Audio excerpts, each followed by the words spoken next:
By Ali McCoist, ex-Scotland striker for BBC Radio 5 Live at Old Trafford. Share this with Manchester United manager Jose Mourinho is getting a lot of stick from his side's fans for the way they went out of the Champions League on Tuesday, and rightly so. Mourinho said afterwards he did not think United's performance in their defeat by Sevilla was bad, but that does not tally with what I was watching. United were very poor for almost the entire 90 minutes, but it was not so much the way they set up or their formation that I could not understand. It was the way they went about playing the game without any real urgency or tempo. Everything was done at a leisurely pace. Watching it, you would not have believed they had an opportunity to reach the last 8 of the Champions League. It was such a massive disappointment. If they had showed the same desire and determination they did in the second half against Crystal Palace, when they came back from 2-0 down to win 3-2 at the start of March, then their supporters would have settled for that. Instead, they showed nothing. For a club like United, with the history they have, their fans will tell you there is a way for them to play and win games, with style and panache, which is what they built a reputation for under Sir Alex Ferguson. But, whoever you are, there is also a way to lose games, especially at home. If you are beaten, you have a go, and the way United went out with a whimper was the total opposite of that. They did not show enough passion or commitment to win the game, and they got the result they deserved. I spoke to a lot of angry United fans on BBC Radio 5 Live after the game, but the supporters had made their feelings clear about Mourinho's tactics and the team's performance during the tie too, when the score was 0-0. A few minutes before Sevilla scored, the Stretford end started chanting attack, attack, attack at United. I think they had seen enough by then. The United fans sometimes get criticized for not getting behind their team, but on Tuesday the team did not give them anything to get on their feet and cheer about, and, other than the Sevilla fans, I have never known Old Trafford so quiet in my life. I honestly did not know what United's game plan was. Did Mourinho really tell them to sit back and not to press high up the pitch, because they did not do that, or show any kind of attacking aggression, until they went 1 or 2 goals down? As I said before the game, I did not expect United to win the Champions League because there are 4 or 5 teams better than them, but I definitely thought they would get past Sevilla. Mourinho had managed teams in the Champions League in 11 previous seasons and reached the quarter-finals 8 times. He has won the competition twice.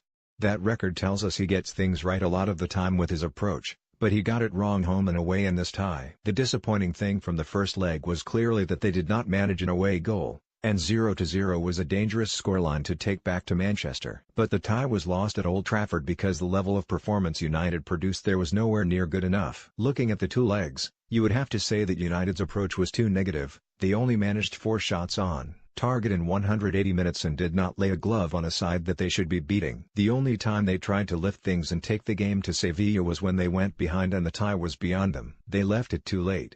If you look at the United squad, then it is full of attack-minded players, but they did not play with any freedom going forward. Of course that had something to do with Mourinho. When his approach works, you forgive the fact it is not entertaining. But if he is not winning, then fans are not as willing to accept it. Mourinho will get some criticism for United's display, but some of the players need to accept responsibility too. You cannot blame Paul Pogba for this defeat because he only came on for the final half hour, but, for a player of his stature, we are surely looking to see more from him than he produced. If I am coming off the bench when he did, then I am looking at the situation in the tie and thinking, I am going to win this game and I am paying some of this £89 million transfer fee back. I am making a name for myself at Old Trafford and I am going to get us into the next round.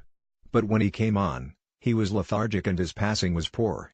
At one stage he went to play a simple 15 to 20 yard pass and just put the ball straight out of play. I was staggered. It was an inexplicable loss of concentration at that stage of the game. That has nothing to do with his price tag, because any professional footballer of any standard should not be doing that. I would actually question Pogba's attitude on the back of what I saw on Thursday. It really worried me. If Roy Keane was still in United's midfield, he would have grabbed him by the scruff of the neck to sort him out, and he would have been right to do so, but there is no one in this United team who is going to do that, which is a real worry. United won 2 trophies last season, the Europa League and the League Cup, and finished 6th in the Premier League. Now that they are out of Europe, the FA Cup is the only thing they can win. If they don't, then this campaign will be seen as a backward step. They are in quite a strange position, though, because I think they are doing well if they do finish as runners-up behind Manchester City. In terms of league points, they are much better off than they were last year. But at the same time, United fans have never seen second position as a good place to be, and they never will. Mourinho has always been the same, as he has said before, finishing second, third or fourth is not a trophy. He prides himself in winning silverware and prioritizes results far in front of a level of performance for his team. I get that, even if some fans will disagree, but when you are not winning trophies and not playing well, then you have got a problem. What makes things worse is the team above them, City, look light years ahead of them and everyone else the league, and the teams immediately below them, Tottenham and Liverpool, play more entertaining football than they do. There was the prospect of getting 4 or 5 English clubs into the quarter-finals of the Champions League, but now it will be 3 at best. I hope Chelsea get past Barcelona on Wednesday to join Liverpool and City in the last 8, but it is the 2 Premier League teams already through that I always thought had the best chance to go on to win it. That has a lot to do with the way they play, because they both go out to score goals and look to blow the opposition away. I think they have got a decent chance of making further progress, although a lot depends on the draw. However, if Liverpool or City do get beaten in the next round, then there is no way they will go out the same way United did. They will be attack-minded, and if they lose, then at least their fans will be able to say, "We had a go." Sadly for United, their supporters did not have anything to cheer about.